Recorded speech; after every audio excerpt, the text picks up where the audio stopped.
Ate, naabot na yung package ate. Salamat kayo ate. Karon ba yun naabot din sa Compostela. Nadiri sa balay.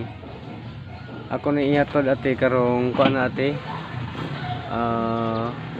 December 23 siguro o 24 kay mabalik naman pug ko ugma ate og trabaho dito sa Pantukan gud ni layo man to. So, may tabuan ni ate. Ate? Oh, hindi ka mag-Amerika sa ako ang amiga ba nga. Nanamong ko kitabangan po sa alam mo sa alegria niya. Katong gibalayan. Oh, nya. Iya pong ipadala ni kaduhanan ng padala niya. Sanina na nagtanan ko. Sanina, may mga sapatos. Abot ka usay sulod ani ro ito ni agay mga sapatos sanina daghan to. May ipadala niya. Taga Cebu, ya. Ito naman ito sa Amerika nag puyo ba maestra dati ya sa Amerika.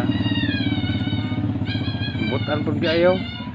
Tabang katugay na pakan kog iro gitigyo padala gyud Christmas dayo sugo ko ngayo ya ko gitagaan. Butan kayo. Salamat kini ate.